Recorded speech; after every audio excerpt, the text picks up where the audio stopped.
How's it going, YouTube? Coming in today with another video, and today, guys, what the video is going to be the YCS reminder video on a couple things that you may have forgotten. And this is going to be one of those videos that you really want to watch and pay attention to, because with these reminders, they're going to be pretty nuanced and things that you might have just forgot that can come up in gameplay that's going to be really important. Definitely check out my sponsors over on Gem, Cloud, Arla, Imperium, Dragonshield, RW, MainPhaze, and Grimoire.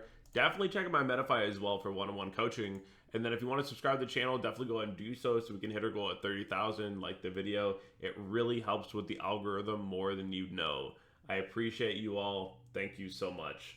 Now, without further ado, let's hop right into our first topic.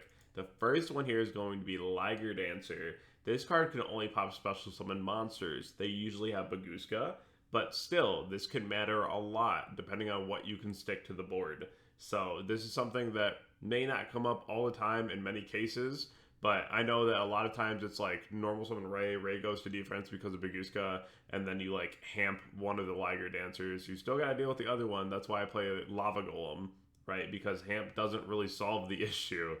But this is still something that you really want to make sure that you are on top of in case it does come up for whatever reason.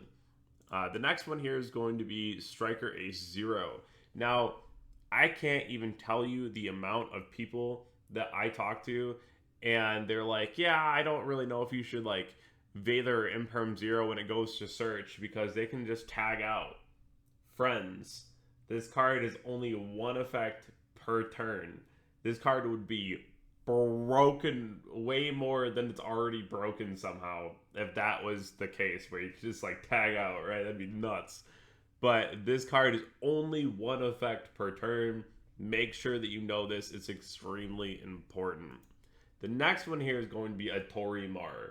Now, this deck has an alarming amount of regional tops right now.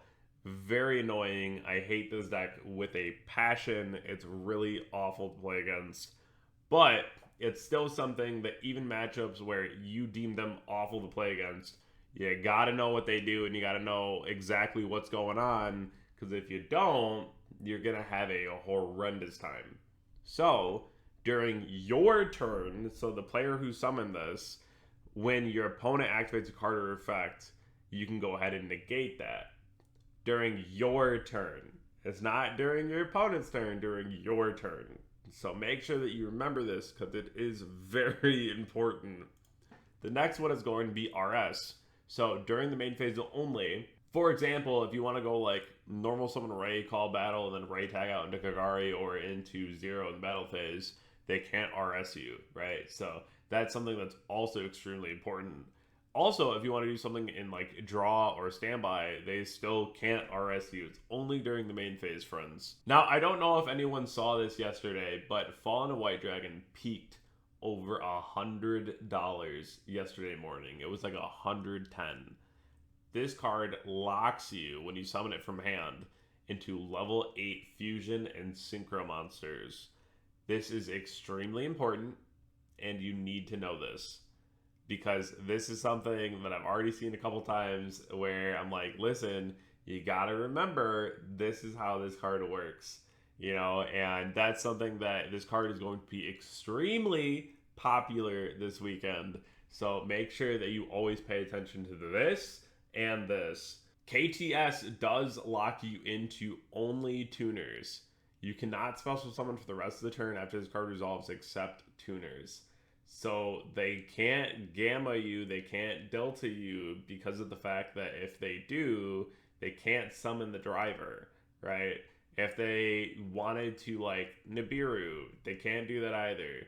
They wanted a Chaos Angel, they can't do that either, right? So there's a couple things that you really got to pay attention to in this format to make sure that you're always in a legal game state. Now I got the current meta for you. We're going to be going in order 1 to 10. Now KT and Branded, these are going to be your two most popular matchups. Branded spams the board with bodies. This can be really frustrating to deal with, and it's something that you will deal with. So that's something that you really want to make sure that you're paying attention to, because this also has a main phase 3, right? And it's awful whenever you're like, oh, that board doesn't look so bad, and all of a sudden there's like 100 other things, right? So this is going to be something that you gotta prepare for, and Cool Tune, because they're both going to be like half of the room, maybe a little more than half, and it's going to be everywhere. Now, the other thing is going to be Doomsday and Striker. These are going to be two other very popular decks in the room that you gotta pay attention to. Doomsday alone having that trap card that just shuts you off, being Colossus, and then Striker having so much advantage with things like Engage. These are decks you also want to prep for. Now, 5 and 6, we have Mitsurugi. Any kind of like Mitsurugi variant, I like Pure a lot. But a lot of people are trying out like the Clown Crew engine as well. Branded Elf Note, I think this is like the best variant of this deck, and it is very popular, and you will have to know how to play against it. Malice and VS, Malice is still around, everyone. Malice is still a very good deck, and it has a lot of the banished cards still ready to go. A lot of people hate playing against Malice, and I get it, but it's still something that will be in the room, and you have to pay attention to.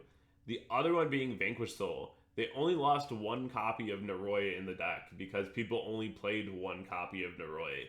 So at that point, the deck is still fully functioning at what it did before. Nothing really changed. And to be honest, this deck has a pretty solid matchup into KT.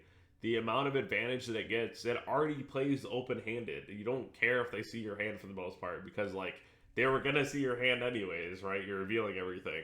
Especially if you open up like the Holly Suit combo, then you can start just like popping bodies off your opponent's board. They don't like that in Cool Tune, right? So I think Vanquish Soul has a really good chance to do well this YCS. As for number 9 and 10, Fairy Tail and Lunalight. Fairy Tail did make my top 10.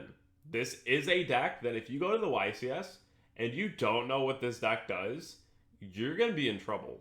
If you run into this and you're just like, the deck's like not super real, and you don't even know what Teller does, it's going to be rough. It's going to be rough. So you want to make sure that you read these cards, that you understand what they do. The other one's Lunar Light.